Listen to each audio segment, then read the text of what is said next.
오늘 말씀해 보시면은 많이 등장하는 특별한 단어가 있습니다.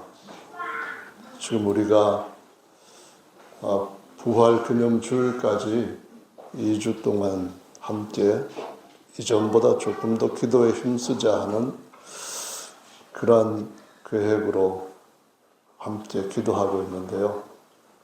1절에 기도에 대한 말씀을 하시면서 기도한 내용이 무엇에 관한 부담으로 하는 것인지, 기도에 이루어 주실 목적, 제목이 무엇인지를 보여주는데 3절에 보면은 원한이라고 말씀을 하고 있습니다.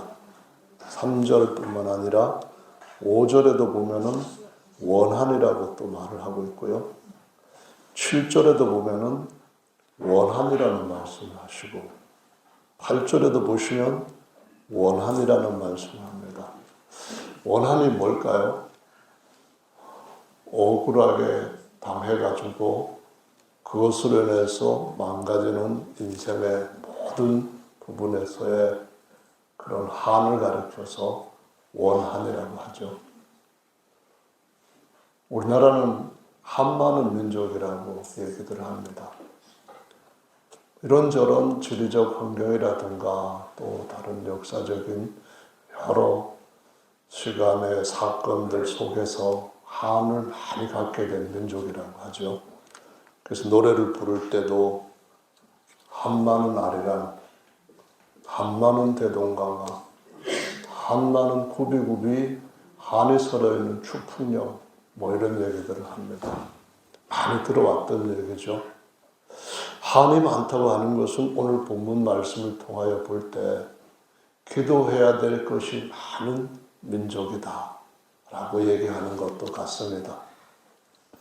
내가 스스로 풀 수 있으면은 왜 한을 안 풀겠습니까?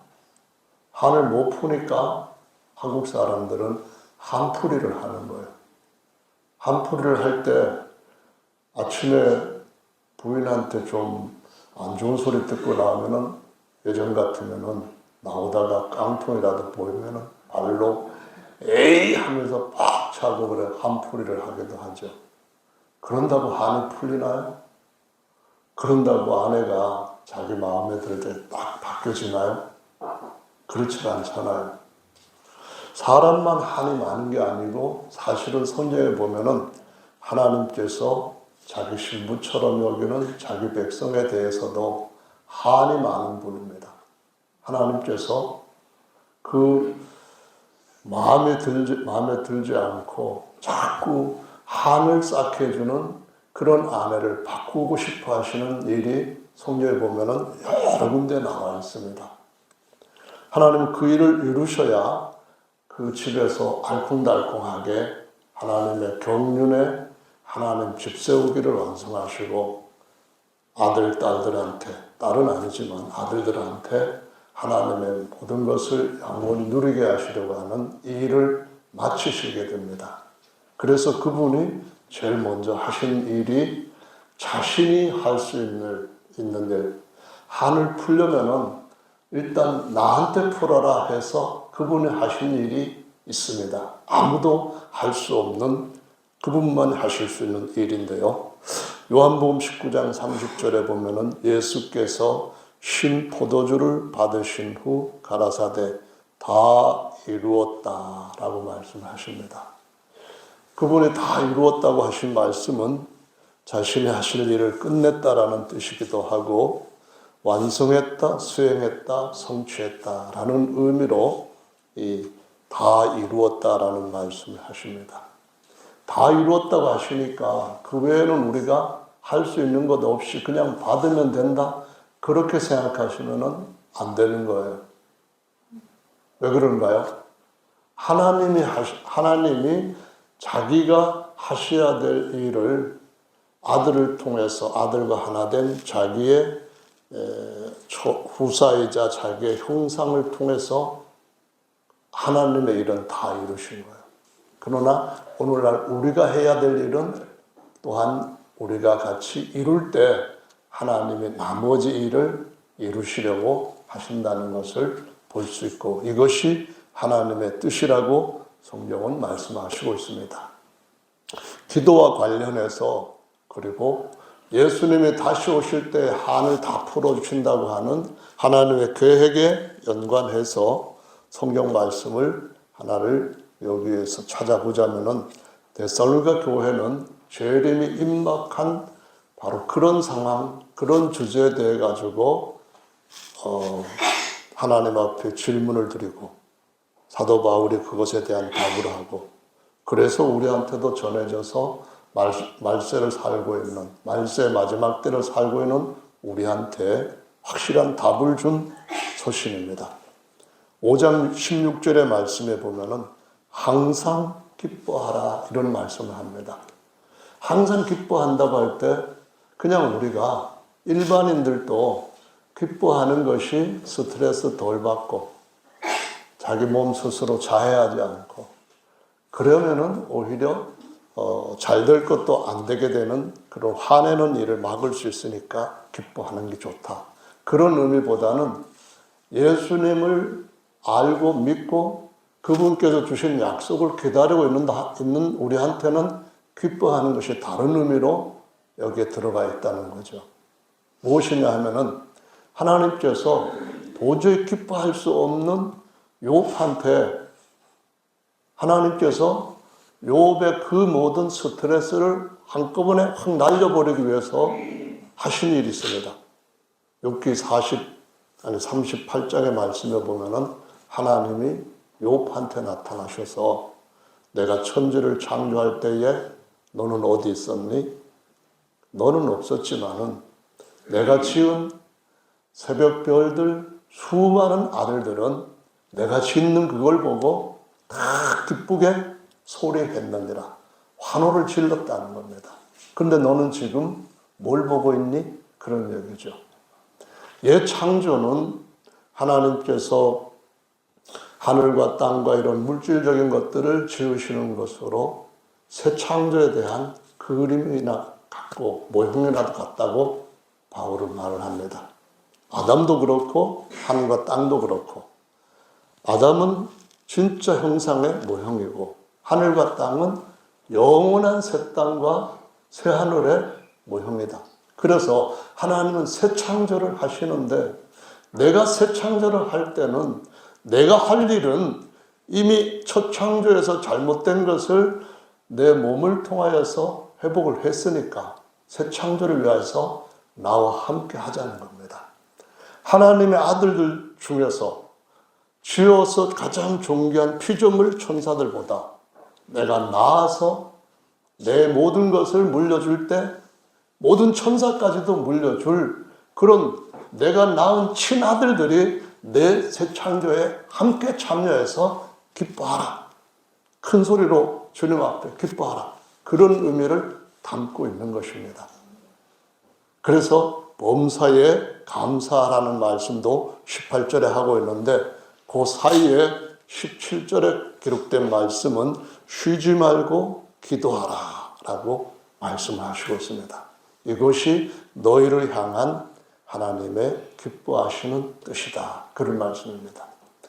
18절에 기도를 하면서 하나님과의 교통이 원활해지고 하나님께서 우리의 삶 가운데 새롭게 창조해 가시는 모습을 볼 때 하나님께서 모든 것을 합력하여 선을 이루게 하신다는 로마서 8장 28절에 기록된 말씀 같은 일을 하시는 것이 느껴지고 믿어지고 그로 인하여서 자연스럽게 감사가 더 많아질 수밖에 없다는 거죠. 그러다 보면은 어느 때인가는 로마서 8장 29절에 기록된 말씀처럼 하나님께서 맏아들의 형상을 본받게 하려고 예수 그리스도를 이 땅에 보내셔서 우리의 모든 수치스러웠던 저주에 관한 것들을 다 해결해 주시고 함께 일하시다가 어느 날 맏아들이 다시 오시는 그때에는 우리가 맏아들과 같은 하나님의 진짜 영광의 형상에 이르게 되고 우리가 언젠가는 새하늘과 새 땅에서 만유를 충만하게 채우는 통치자로 하나님의 세우심을 얻고 누리게 될 것이다. 라고 말씀을 하시는 거죠. 그래서 이제는 하나님께서 하시는 새 창조에 대해서 보고 우리가 해야 될 부분이 무엇이 있는가, 있다면은 그것을 위해서 어떻게 해야 되는가, 여기에 저와 여러분들이 집중하는 것이 잘하는 일인 줄로 믿습니다. 기도가 왜 하나님의 뜻이고 하나님의 새 창조를 이루는 데 꼭 필요한 하나님과의 동력인가요? 하나님과 함께하는 협업인가요? 그건 바로 예수님께서 요한복음 14장 말씀에서 내가 너와 영원히 함께 너의 안에서 일하겠다 하실 때에 12절 보시면은 내가 아버지께로 갔다가 너희 안으로 올 것이고 그러니까 나보다 큰 일을 너희가 할 거다. 내가 한 일은 이것밖에, 아담 안에서 죄지어서 망가졌던 것들을 마지막 아담으로 와서 다 지구하고 해결했으니까 더 큰 일을 할 것이라고 하실 때 새 일을 하시는 줄로 믿으시기 바랍니다. 영원한 일을 하시는 줄로 믿으시기 바랍니다. 그러면서 14절 말씀에서는 요한복음 14장 14절에 너희가 내게 기도하면은 내가 이루리라, 성취하리라 라고 말씀을 하십니다. 그 말씀은 하나님이 우리와 함께 협업하겠다는 것입니다. 하나님 우리와 같이 새롭게 창조하겠다는 겁니다. 하나님께서 우리와 함께 자신의 육체를 영원히 거하실 자기의 영원한 안식할 처소에 머릿돌로 세우신 것처럼 우리 몸도 마다들의 형상과 같은 그 몸으로 완성시켜 주시고 그 안에서 영원히 우리도 하나님의 모든 안식을 누릴 수 있도록 완성하시겠다, 그런 말씀입니다. 그래서 이루었다 이 말씀을 마지막에 하는 것은 계시록 21장에서 먼저 신부의 아름다운 모습을 하늘의 새 예루살렘 보이는 그 보석성을 가지고 쭉 보여주시고 그 다음에는 그 아들들한테 유업을 주시는 말씀을 쫙 하시면서 너는 내 아들이고 나는 너의 하나님 아버지가 될 것이고 아들이면 내가 만든 모든 것들을 영원히 자신의 것으로 누릴 수 있겠다, 이 말씀을 하신 겁니다. 조그만 지구 하나가 아니라 하나님이 지으신 모든 것들을 진짜 아들한테 영원히 물려주게 하시는 그 일을 다 끝내실 때까지 주님은 다 이루신 것이 아닌 줄로 믿으시기 바랍니다. 우리가 함께 기뻐하면서 함께 일해서 이루어야 할 부분이 있다라는 말씀입니다. 그런데 그것이 오늘 성경 본문에서는 원한이라고 하는 것으로 기록이 되어 있습니다. 4번이나 원한이 있습니다. 복음서를 보니까 마태복음서 공간복음의 3군데에서 원한이라고 하는 단어가 검색을 하면 나옵니다. 그런데 이 원한이라고 하는 것이 마태복음, 마가복음 거기에서는 영원한 원한입니다. 영원한 원한입니다. 근데 누가복음에는 5번이 나옵니다. 첫 번째 것은 불의한 재물로 친구를 사귀라. 그리하면은 그가 영원한 처소로 너희를 안내할 거다 할 때 한 번 나옵니다. 그리고 나머지 4번은 여기에 나옵니다. 그러니까 이 원한이 얼마나 심각한 원한인가 하는 것을 4번씩이나 기도 가운데 강조한 것을 보면은 우리가 뭘 기도를 해서 뭘 이루어야 될 것인가 하는 것을 보여주시는 아주 중요한 단서가 된다는 겁니다. 무슨 원한이 있을까요? 이 과부라고 하는 여자는 도대체 무슨 원한이 있길래 이 과부라고 하는 여인은 어디에 가서 원한 한 풀이를 할 데가 없기 때문에 불의해서 하나님도 없는 것처럼 대항하고 사람들은 무인격으로 무시하는 그런 사람한테 가서라도 간절히 내 원한 좀 풀어주세요 그러면서 밤에도 찾아가고 낮에도 찾아가고 잘 때도 찾아가고 밥 먹을 때도 찾아가고 화장실 같은 데도 찾아가고 재밌게 데이트할 때도 찾아가서 내 원한 좀 풀어줘야 하니까 얘 때문에, 이 여자 때문에 내가 할 수 있는 게 없다. 그래가지고 내가 할 수 있는 일부터 해야겠다 해서, 그래요, 당신 원하면 풀어주겠어 하고 풀어줬다고 하시면서 이 불의한 재판관이 한 말을 기억을 하라라고 하나님께서 이 마지막 성도들한테, 예수님 오실 때가 가까운 성도들인 저와 여러분들한테 말씀하시는 줄로 믿습니다. 불의한 재판관도 기도 앞에는 꼼짝 못할 거죠. 할렐루야입니다. 뿐만 아니라 많은 한국 사람들의 기도 앞에는 안 될 것이 없는 줄로 믿으시기를 바랍니다. 그럼 그 원하는 도대체 뭘까요? 무엇이 이루어져야 한풀이가 끝날까요? 창세기 3장의 말씀에 보면 이런 말씀이 있습니다. 하나님이 아담을 부르시며 그에게 이르시되 아담아 아담아 내가 어디 있느냐, 이 말씀하십니다. 그 말은 무슨 말씀입니까? 아담이 어디 있는 걸 하나님 모르신다는 건 아니죠. 있어야 할 때에 있지 않다. 그래서 너 지금 어디에 있느냐, 이렇게 지금 말씀하시는 겁니다. 아담이 말합니다. 두려워서 숨었습니다 라고 말합니다. 그늘에 지금 안 보이게 꼭꼭 숨어 있습니다, 그렇게 말합니다. 그의 몸은 어둠에서 숨어서 떨고 있습니다. 그런데 그의 영은 어디에 있습니까? 이게 중요한 겁니다. 사람이 생명인데 몸뚱아리뿐만 아니라 범자고 난 뒤에 흙동이가 된 이 육체뿐만 아니라 그 안에 들어있는 영은 어디에 있습니까? 저와 여러분들이 아담 안에서 함께 범죄를 했고 그에게서 태어나서 지금까지 살아왔던 우리의 삶의 모든 여정과 굽이굽이 한많은 시기 때때마다 우리의 영은 어디에 있었습니까? 이것을 아는 것이 중요합니다. 나 자신이 어디 있는지를 모른다면, 내가 어떻게 된 인생인지 모른다고 한다면 우리의 기도가 본질을 잃어버리게 되고 우리의 성취하고자 하는 목적이 무엇인지를 모르고 그냥 이루어지지 않았어도 이루어진 것처럼 착각하며 감사하고 진짜 것을 잃어버릴 수도 있다라는 것을 보여주시고 있는 것입니다.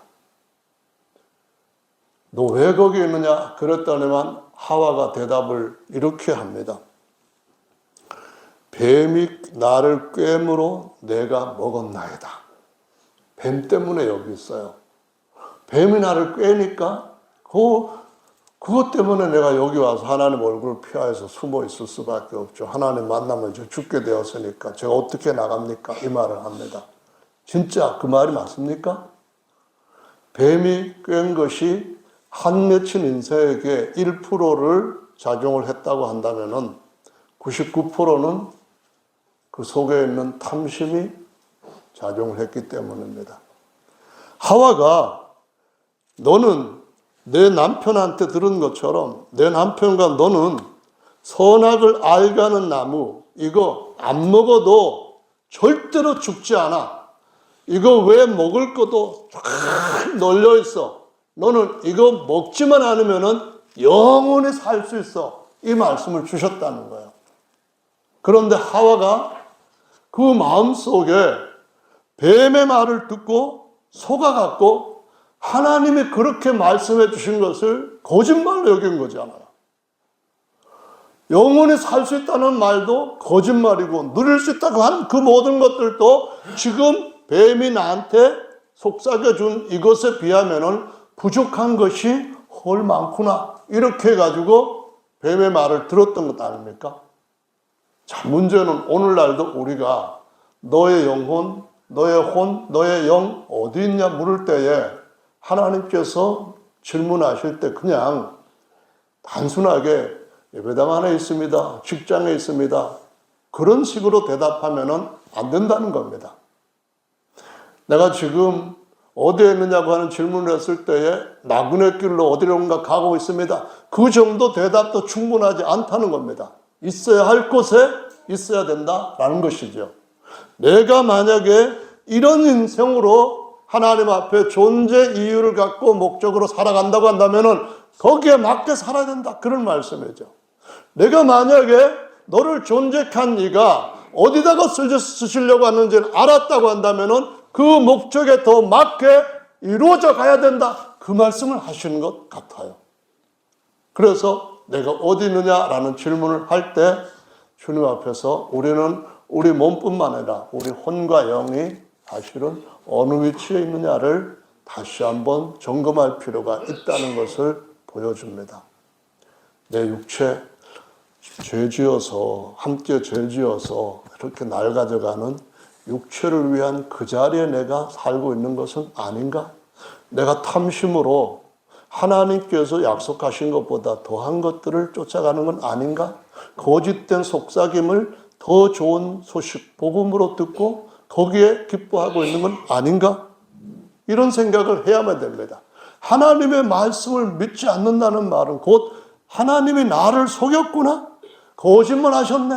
이렇게 여기는 것과 다를 바 없다는 것을 알아야 됩니다. 하나님의 말씀에 맞지 않는데도 불구하고 그런 것들을 괜찮게 여기면서 따라가는 것은 뱀은 나의 사랑할 만한 친구야. 믿을 만한 나의 같은 동행자야. 이런 식으로 나는 앞으로도 세상의 악윤의 꾀를 쫓아 사는 것을 내 유익이 있는 것이라고 한다면 그냥 그렇게 살아가겠다. 그렇게 고백하는 것과 다를 바 없다라는 말씀을 성경은 우리한테 깨우치고 있다라는 말씀입니다.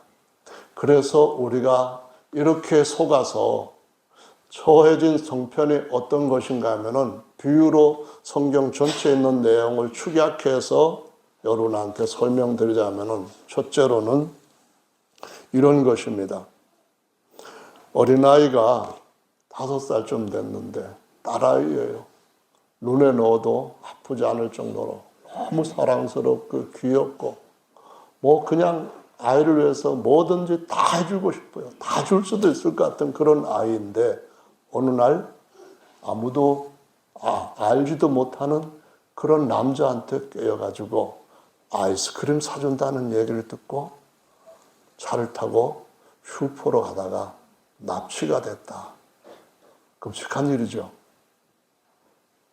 우리 가운데 그런 자녀가 있다고 한다면 진짜 가슴이 찢어질 정도로 끔찍한 얘기잖아요. 하나님이 그런 일을 당하셨다는 말씀입니다.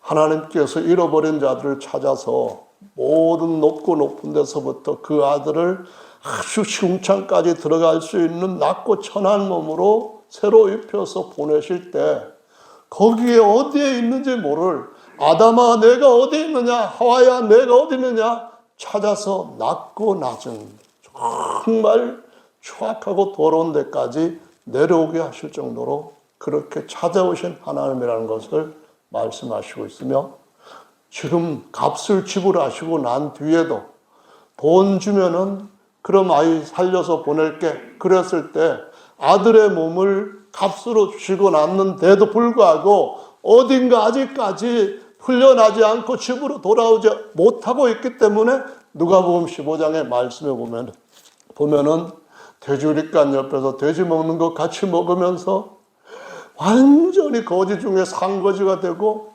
그것도 흉년이 드니까 먹을 것도 제대로 못 먹어가지고 배를 쫄쫄 골고 있으면서 구석에서 배를 움켜쥐고 말하기를 내 아버지 집에는 먹을 것이 풍부한 종들이 얼마나 많은고 나는 여기 돼지우리간 옆에서 굶어서 아사하는구나 이렇게 한다는 말씀을 하시고 있습니다. 하나님 아버지께서 자녀들을 잃어버린 마음이 그 마음이라고 말씀하시고 있는 겁니다. 만약에 저와 여러분들이 납치된 자식이 찾아도 못 찾는 일가 한 20년 30년 흘러갔다고 봅시다. 개구리 소년 못 찾았다고 그러잖아요. 그 부모들의 마음을 한번 생각해 보십시오. 어떤 주기를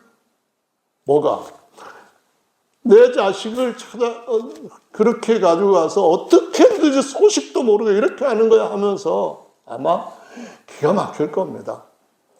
원한이죠. 처절한 원한입니다.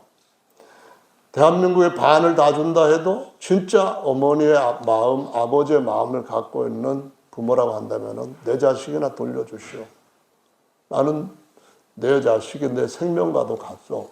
그러시면서 하나님께서 자기 독생자를 우리한테 주셨다라고 말씀합니다. 이 원한을 푸는 일이 하나님 아버지의 아들로 다시 태어난 저와 여러분들한테는 성경이 말하고 있는 진실의 핵심이다라는 것을 성경이 우리한테 날마다 가르치고 있습니다. 또 한 가지 예를 들자면은 계시록 21장에 신부 얘기했잖아요. 어떤 정말 가정에 정말 사랑이 가득한데 아들이 정말 너무 사랑스럽고 똑똑해요. 학교에서 반장도 하고 뭘 하면 선생님한테 칭찬받아 와서 집에서 그냥 쫑알쫑알 얘기하는 것이 너무너무 듣기 좋고 행복해요. 근데 어느 날 아이를 데리러 학교에 갔는데 자동차 사고를 당해버렸어요. 머리를 다쳐버렸어요. 스쿨존에서 사고가 일어났는데 뺑소니가 돼버렸어요. 도망간 사람을 찾고 있는 중인데 이 여자는 겨우 병원에 가서 응급실에서부터 얼마 동안 살아서 있는데 깨어서 병원 다른 입원실로 옮겼을 때 식물인간처럼 돼버렸어요. 언제 다시 몸이 정상으로 돌아올지 모르는 상태가 되었어요. 남편의 마음이 어떨까요? 그 한이 한 해, 두 해, 세월이 흘러갈수록 얼마나 많이 쌓일까요?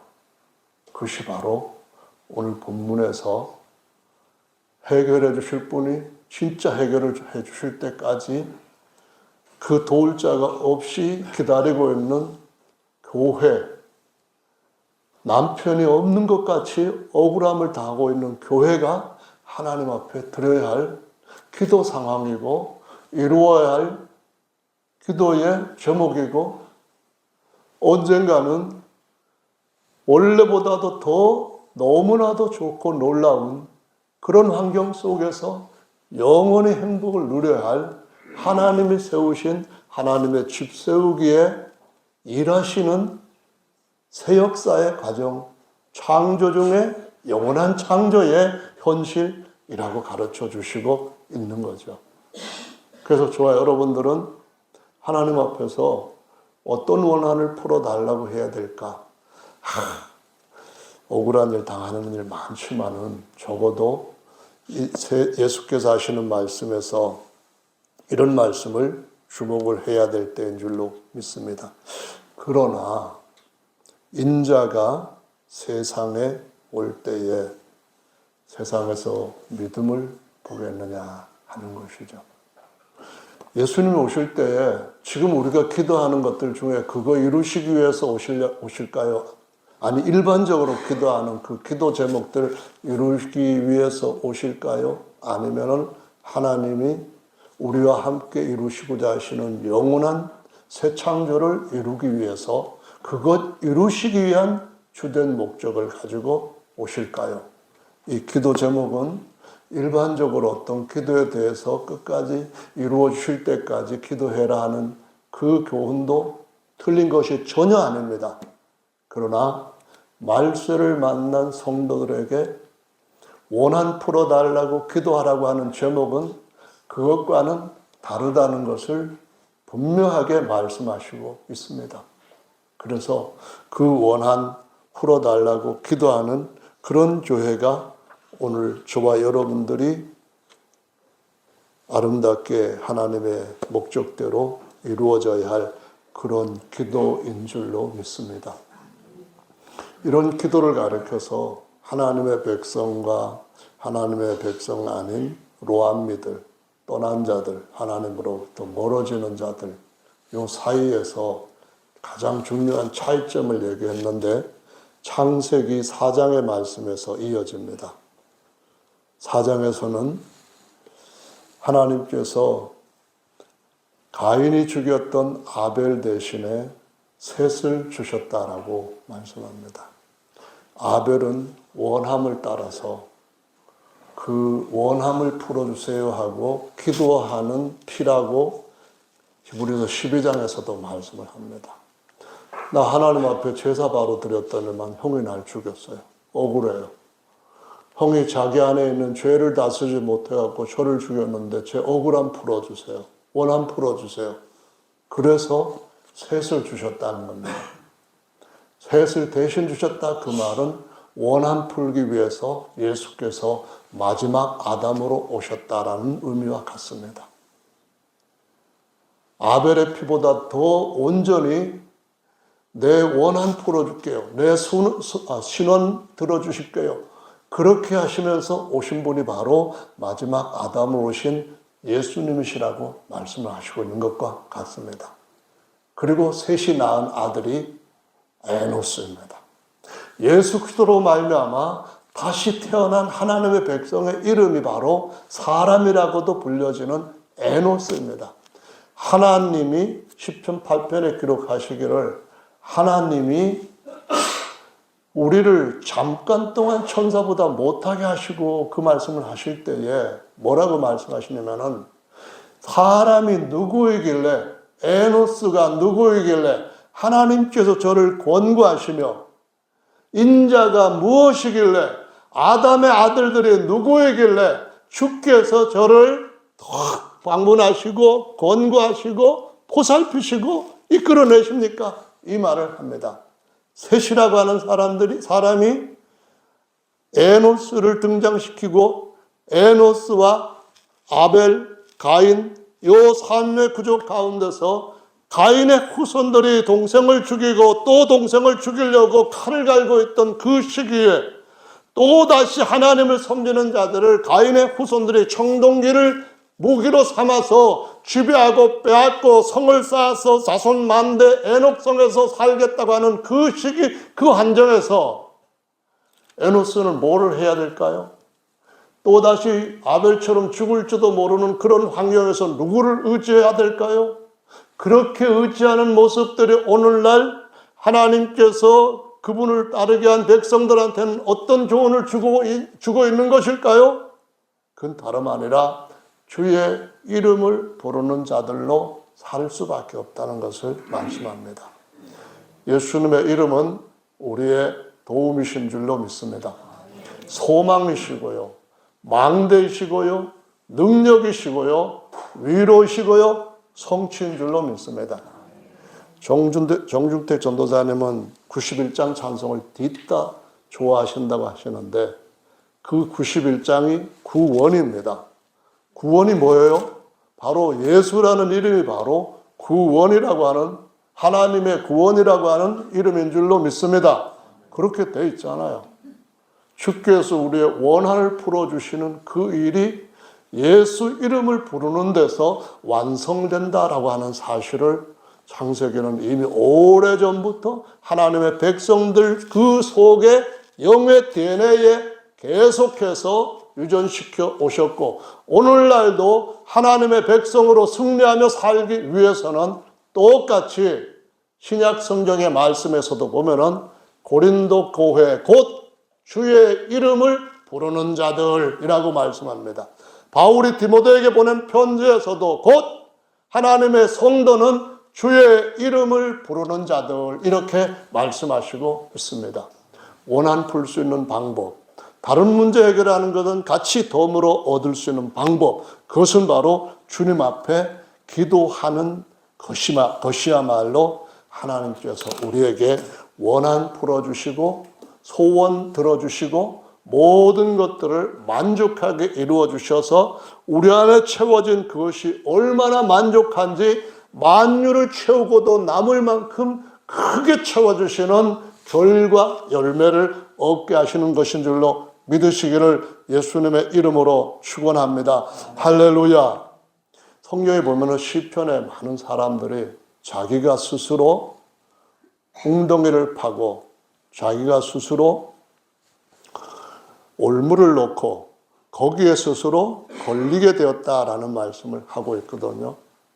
뱀이 그렇게 해서 종으로 팔려버렸기 때문에 이런 삶은 우리한테 더 반복되고 더 강하게 일어나는 것이 자연스러운 현상입니다. 그냥 가만히 있으면 구원받는 게 아니라 점점 더 가까이 더 빠르게 영원히 다시 올라오지 못할 낭떠러지로 떨어지는 것이라고 말씀합니다. 그런데 저와 여러분들은 거기에서 어쩌다가 구원의 손길을 내밀어준 사랑하는 누구의 형제의 사랑의 줄을 붙잡고 거기서 올라왔습니다. 그런데도 불구하고 여전히 우리는 한이 다 풀리지 않은 상태로 살아가고 있고, 한을 풀어달라고, 원한을 풀어달라고 기도를 해야 되되, 이 모든 것들이 완성될 때까지 계승해서 모두가 다 이어서 기도해야 되는 이유는 뭘까요? 아직 우리의 겉사람, 이 육체는 구속을 받지 못한 상태에 있기 때문에 너희가 항상 두렵고 떨리는 마음으로 복종해서 이루라고 하는 말씀으로 우리가 쫓아가고 있기 때문입니다.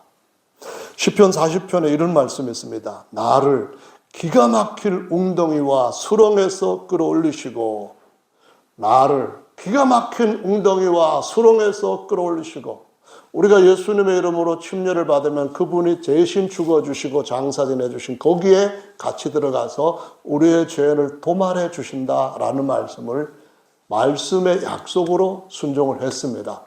그렇게 된 줄로 믿습니다. 아담아 아담아 내가 어디 있느냐? 인자야 인자야 내가 어디 있느냐? 아담의 아들아 내가 어디 있느냐? 그럴 때에 우리는 이제 하나님 앞에서 이렇게 다른 고백을 할 수 있습니다.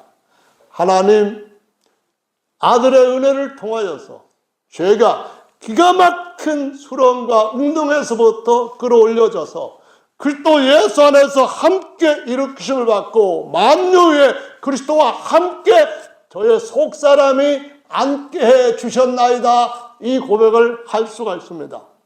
그런데 아직까지도 그와 같은 고백으로 모든 것이 끝난 것이 아니기 때문에 아침에 나올 때, 아침에 일어날 때, 뭔가 할 때 힘들고 어렵고 어디 사방이 원하는 대로 되지 않고 내 몸이 옛날 같지 않고 자꾸 새로워지면 얼마나 좋을까 한데 새로워지기는 고사하고 점점 낡아지고 약해집니다. 그건 뭔가요? 우리의 몸에 구속이 일어날 때를 모든 피조물이 탄식하며 하나님의 아들들이 나타나기를 고대하는 것처럼 우리 또한 성령의 처음 익은 열매를 우리 속에 받은 우리 성도들 또한 똑같은 삶 가운데 같이 묶여있고 갇혀있는 것이 있다라고 말씀을 하고 있는 것입니다. 로마서 8장에서 그 말씀을 한 바울이 7장에서는 24절에 이런 말을 합니다. 오라 곤고한 자로다 누가 나를 이 사망의 몸에서 건져내랴 이 말합니다. 사도가 되었고요, 그의 생활 가운데서 어마어마한 기적들이 나타나고요, 하나님으로부터 엄청난 비밀들을 쏟아 부어주시는 은혜를 받아서 깨닫고 신약 성경의 절반을 쓰게 되는 바울 같은 사도도 오라 곤고한 자로다 누가 나를 이 사망의 몸에서 건져내랴 이 말합니다. 내가 이렇게 고통받고 있는 이것, 몸은 구원을 받지 못했지만 영은 구원을 받았다 할지라도 여전히 이 몸을 누가 이렇게 망쳐놓았느냐 하면서 이거를 누가 풀어줄 수 있느냐고 지금 탄식하는 겁니다. 바울이 말했던 그 시기에 어떤 형벌은 십자가에 달리는 극악형이 있었지만은 그보다도 더 지독한 형이 하나 또 있는데요. 사람을 죄인이라고 인정을 했을 때 죽은 시체를 갖다가 그 사람 사지에다 묶어 놓는데요. 그렇게 되면은 살아있는 사람이지만은 다니려면 조금 다닐 수 있지만 시체가 뻣뻣한 상태에서 얼마만큼 움직일 수 있겠습니까?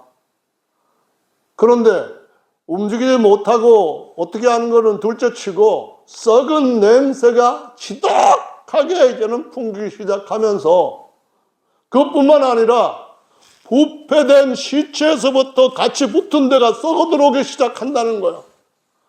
못 견디게 정말 말로 표현할 수 없을 정도로의 고통이 육체와 영혼한테 끼쳐지고 있는 이런 것이 죽음이 차라리 낫다고 할 수 있는 단계까지 이르게 하는 이 극악의 무서운 이 형벌 상황에 정말 자기가 공고한 것처럼 느끼는 것이다 라는 말을 하면서, 그래, 내가 속사람은 살았으니까 속사람대로 살자는 비결을 깨닫기 전까지는 겉사람이 아직 주님 앞에 구원받지 못한 상태로 거기 집중해서 거기에 빠져서 거기에 매여서 생각할 때에 헤어날 수가 없는 고통이다 하면서, 속사람을 구원하신 그분이 다시 오실 때에 속사람을 구원하신 그리스도와 같은 형상으로 병케 되는 삶을 사는 것이 승리할 수 있는 유일한 길이라고 알고, 육신대로 살면은 반드시 죽을 것이로되 영으로서 몸의 행실을 죽이면 살리라 라고 말씀하면서, 로마서 10장에서는 누구든지 주의 이름을 부르는 자는 구원을 얻을 것이다 라고 말씀합니다. 그 영이 그의 안에 거하시면은 그 영을 살리신 이의 영이 죽을 우리 몸도 영원히 살릴 것이다 이 말씀을 합니다.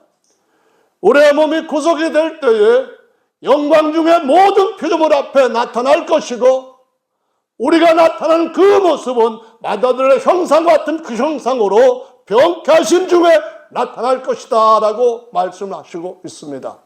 그래서 저와 여러분들이 하나님 앞에 우리의 몸의 구속, 하나님이 잃어버린 영혼, 하나님께서 찾으시고자 하는 그 아들과 하나님께서 찾아 살리시고자 하시는 그 자신의 합쳐진 고통받고 있는 그런 아내를 살리고 싶어하는 그런 마음에 오늘날 저와 여러분들이 하나님의 교회라고 하는 여인 속에 서 있는 한 사람으로서 어느 날 그 여인의 아들들로 하나님 앞에 유업을 각자 하나님께서 공평하게 공의롭게 나눠주시는 그 자리에 서기 위해서는 원한 풀어달라고 하는 이 기도가 반드시 우리한테 중심에 있어야 되고 우선돼야 되고 힘써야 될 것이고, 놓쳐서는 안 되는 것이고, 인자가 세상에 다시 오실 때 사탄 마귀는 빼앗으려고 했던 것 중에서 가장 첫 번째 것이 그것이라는 것을 보여주시고 있습니다. 다니엘은 나라를 잃어버렸습니다. 부모 형제도 다 전쟁에서 죽었습니다. 어려서부터 바빌론에 의해 가지고 양육받았습니다. 우상들이 버글버글한 데서 살아남기가 힘들었습니다. 그런데도 하나님이 웅덩이에서 끌어올리셔서 사슴처럼 높은 길을 걷게 하십니다. 어느 날 바벨론에서 고위직까지 올라가게 됩니다. 다른 사람들은 백도 좋고 가문도 좋고 배경도 좋고 왕의 신도 좋고 다 좋은데, 다니엘 같은 경우는 만국에서 포로로 잡혀왔던 사람입니다. 성경에서 보면은 전쟁을 할 때 첫 번째 여리고 성과 그 외 성들에 대해서 하나님께서 백성들한테 하신 말씀이 다릅니다. 여리고 성을 점령하게 될 땐 첫 번째 성이니까 첫 번째 건 모든 것 이유화를 막론하고 하나님 곳간에다 넣어라. 그렇게 말씀하시고 다음 성부터는 너희들이 남자들도 여자들도 모두 다 죽여라 이런 말씀을 하십니다. 다른 나라들이 공격해와서 그 나라와 같이 싸우거나 다른 나라를 확장하러 나갈 때는 너희가 그 땅의 백성들을 하나도 손대지 말고 나무도 자르지 말고 너희들이 원하면은 이것도 갖고 저것도 갖고 그런 말씀하면서 남자들만 죽여라 이런 말씀합니다. 대항할 경우에 종으로 하지 않고 계속 싸우겠다 할 경우에. 그런데 가나안 땅의 것은 완전히 진멸하는 것은 이 백성들의 오래오래 하나님의 참으심에 대한 대항하고 400년 동안이나 기다렸는데도 불구하고 응답이 없고 자기 백성은 400년 동안 애굽에 종살이 시키면서 했는데도 불구하고 무관심하고 하나님을 대적하는 이 이유 때문에 이런 이들은 나중에 내 백성 씨까지 말리겠다 해가지고 멸하게 하시는데요. 다른 전쟁에서 취하는 것들을 한번 생각해 보십시오. 그런 것은 사람들에 대한 것은 진멸이지만은 여러 가지 다른 재물 같은 것들을 취하게 하는 경우에는 전쟁에서 어떤 나라든 간에 이것은 병사들이 사기를 갖고 전투에 임할 수 있는 노략 물들이 곧 자기들의 수입이기 때문에 그것에 대해 가지고 목숨 걸고 합니다. 목숨 걸고 싸움을 싸워서 뭐 금도 뭐도 취하게 되는데, 다니엘 같은 경우에는 포로 잡혀갔을 때 종 삼기 위해서 원래 끌고 왔던 대상들입니다. 노예처럼 부리기 위해서 끌고 가는 겁니다. 왕의 딸이거나 왕의 부인이라 할지라도 끌려가면은 노비입니다. 어느 때든지 죽일 수 있는 그런 대상입니다. 그런 대상에서 다니엘이 살아남았습니다. 그런 과거가 있습니다. 그런 한이 있습니다. 자기의 다른 가문들이 멸절당하고 자기 부모들이 처참하게 적군의 손에 의해서 죽고 자신이 겨우 어떻게 돼서 살아남았는데, 용케 살아남았을 때에 그가 고위직까지 올라갈 수 있던 비결이 무엇인지를 자신은 알았습니다. 다니엘도 알았고 다니엘의 친구도 알았습니다. 뿐만 아니라 적들도 알았습니다. 이 다니엘을 넘어지게 하고 끌어내리게 하고 죽이기까지 할 수 있는 비결이라고 하는 것은 요것을 뺐으면 되겠다 해서 총리들이 다 단합이 돼가지고 계구를 하나 왕에게 건의한 것이 다니엘서 6장에 나옵니다. 다 잃어버릴 수 있는 겁니다.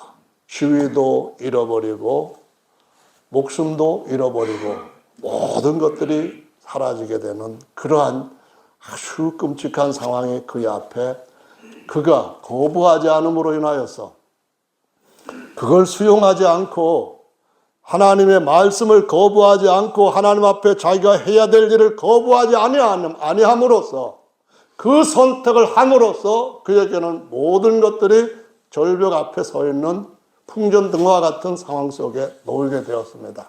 그런데도 다니엘은 대단하게 지킨 것이, 하나님 앞에 하루 3번씩이나 창문 열고 예루살렘 향하여 무릎도 꿇고, 저 기도하고 있는 거 분명하네. 손도 번쩍 들어갔고, 나 기도한다. 옛날에 출애굽기 17장에 기록되어 있는 말씀처럼 모세가 손 들고 있는 것처럼 나 하나님 앞에 기도한다. 아주 뻔하게 다 볼 수 있게 문 열어놓고 보여주는 기도를 합니다. 죽을 각오를 했다는 거죠.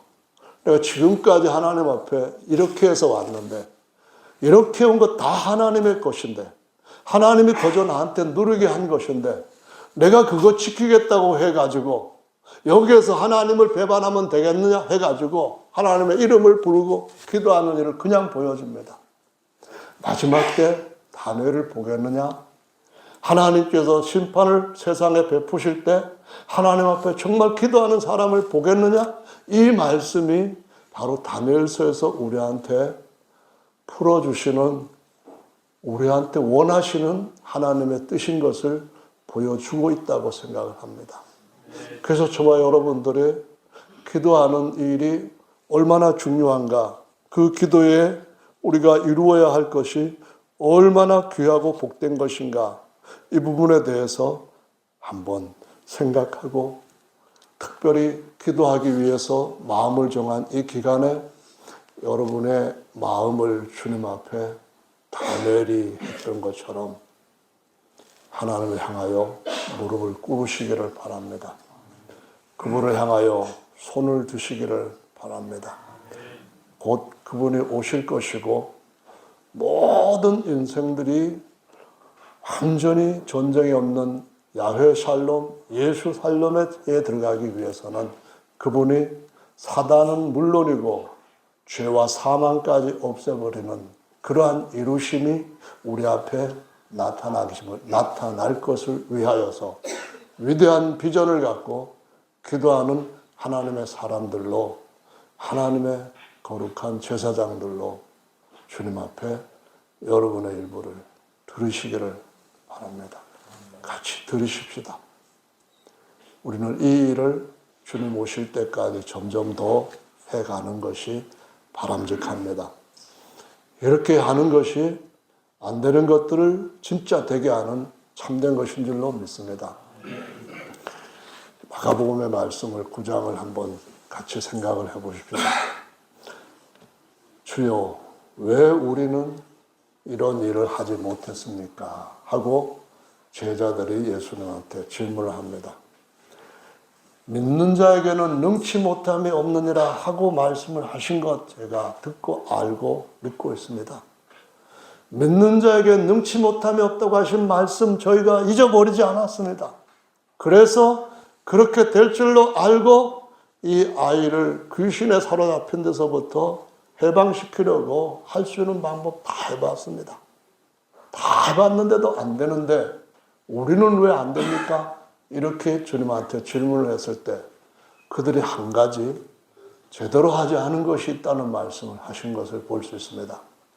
마태복음 9장 29절에 기도 외에는 이런 유가 나아가는 법이 없느니라. 여러분 이 말씀 다 아시잖아요. 그렇죠? 저와 여러분들 다 잘 아시잖아요. 그죠? 누구한테 얘기할 수도 있잖아요. 그죠? 그런데 아는 것하고 하는 것하고는 다르죠. 예수님 말씀하시기를 믿는 자에게 능치 못함이 없겠다 하셨는데 믿는 것은 하나님과의 연결을 끊는 것이 아니라 연결하는 것인 줄로 믿습니다.